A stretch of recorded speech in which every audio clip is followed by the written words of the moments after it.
Akong trabaho diri mga kaprobinsya kakao ayan no. Nagbalot diri mga kaprobinsya tapos daghan pa ang wala na ko giapil og balot ano gagmay mo mga kaprobinsya nga wala gani kay mapil nga murag bakante sa sulod posible daot gyud na siya.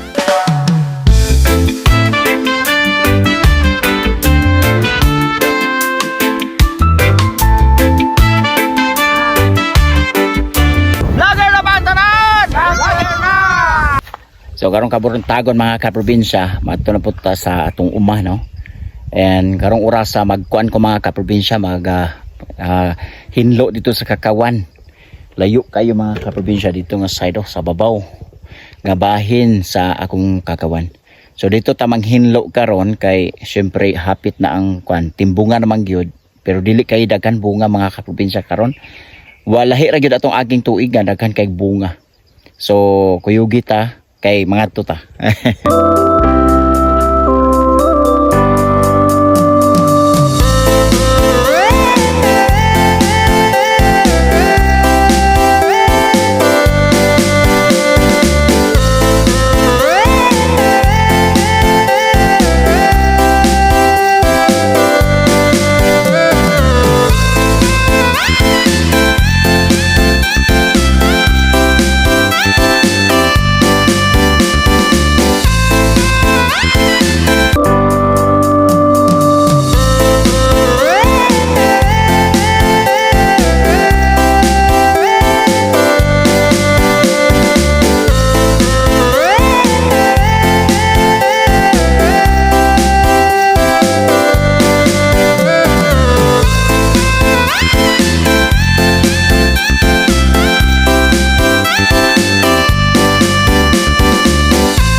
So diri nga side mga kaprobinsya kanang strawberry nga naa didto nga side kana diha.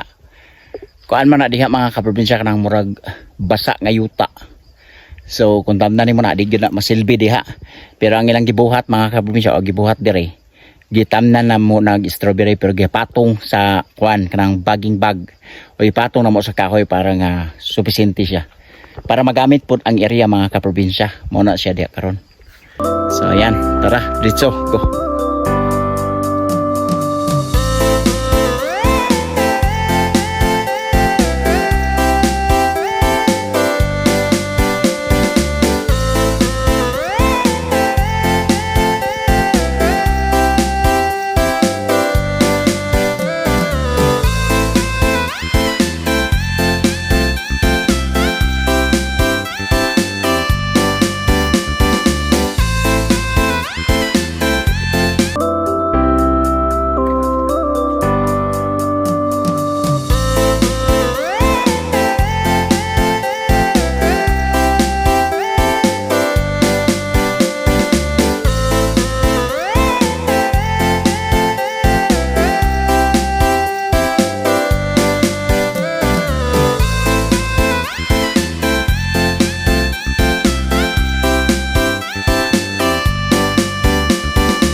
So man akong trabaho diri mga kaprobinsya kakao ayan no.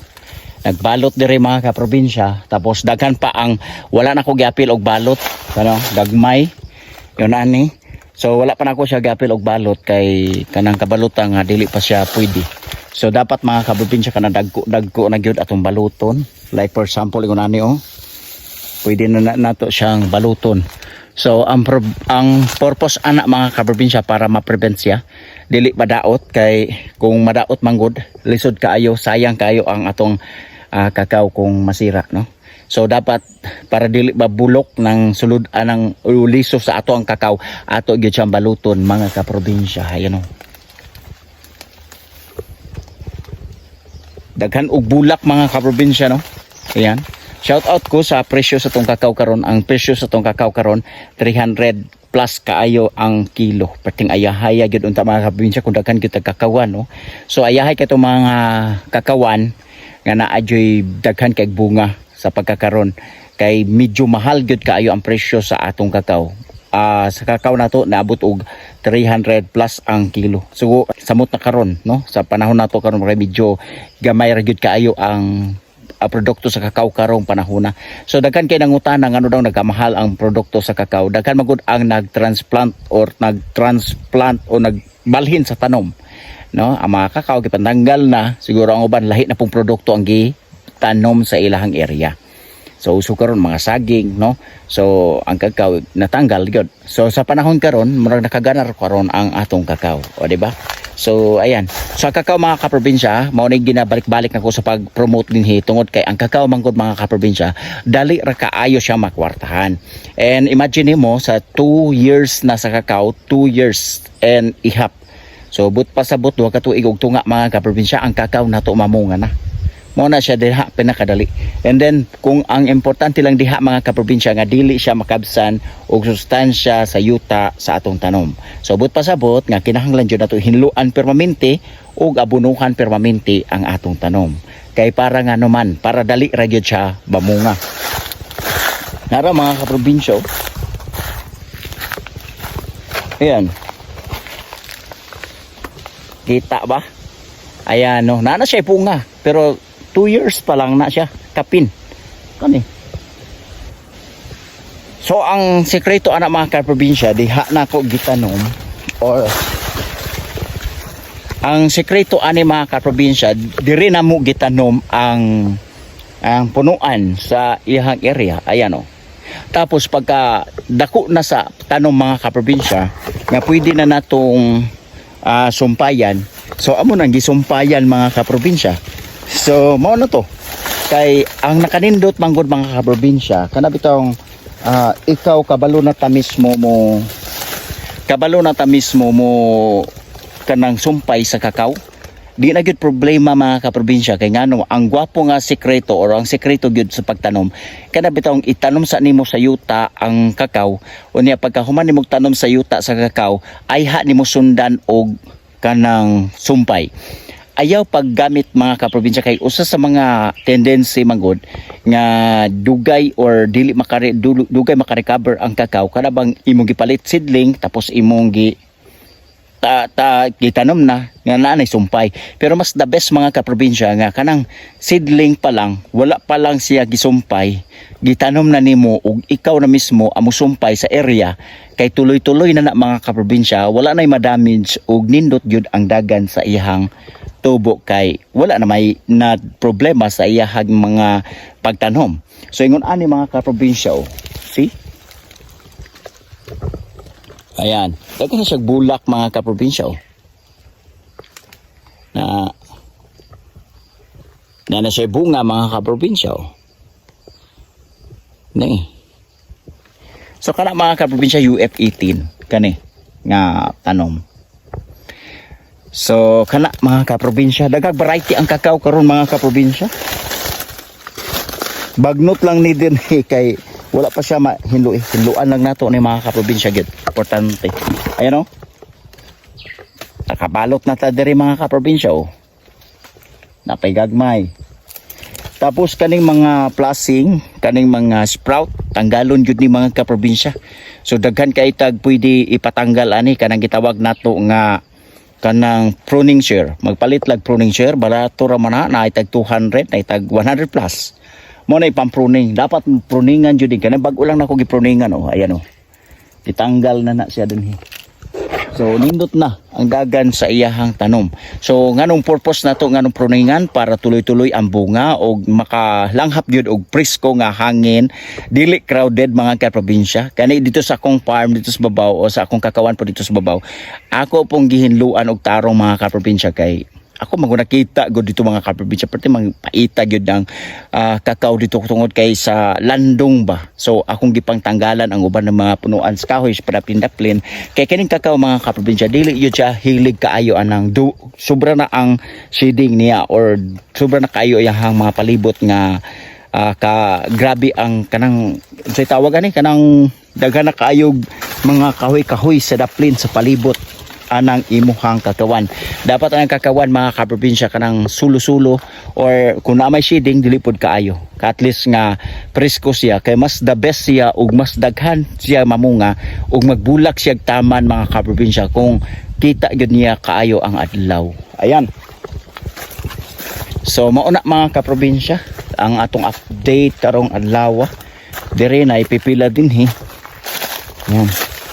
So muna among gibuhat diri mga kaprobinsya bisag ako gabuhat jud ko og kuan mga kaprobinsya. Labi na ingon ani. O nara. Kani wa ni gibalot mga kaprobinsya Pakita na ko si mo ha. O nara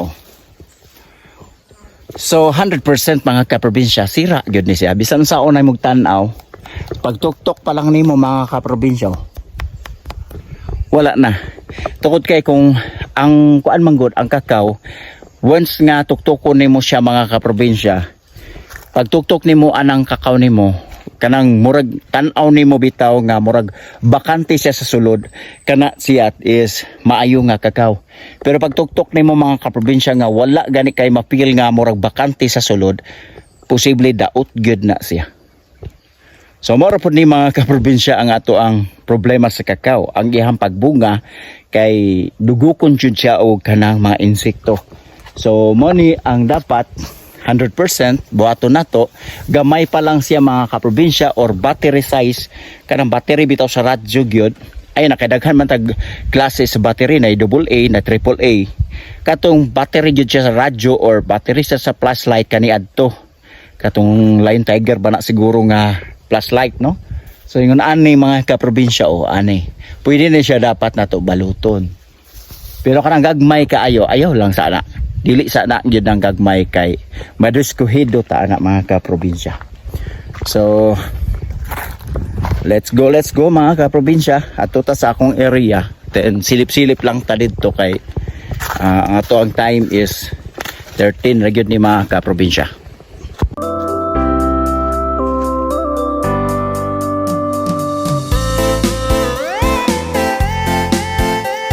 Mga kaprobinsya, mao ni siya akong area din pila ko naghagbas diri mga kaprobinsya ginhagbasan yun pero isa ra kasi mana buhi na pod siya akong gihimo hinlo tapos putos nya pruning pod panagsa kung daghan yun siya mga sprout nga pwede tanggalon yun nya putos dayon. So ingon ana ra gyud ang mong sekreto diri mga kaprobinsya to dire na lang takutob. Daghang salamat sa inyong pagtan-aw sa atong video. Ayan mga kaprobinsya. So sa wala pa lang ka-subscribe sa atong YouTube channel, please subscribe my YouTube channel Benz TV 20 at i-click ang notification bell para updated sa lahat ng mga video nga ako ipa-upload din mga kaprobinsya. Hantod diri na lang takutob. Daghang salamat sa inyong pagtan-aw. God bless. Siyempre, tayo ay mabuhay.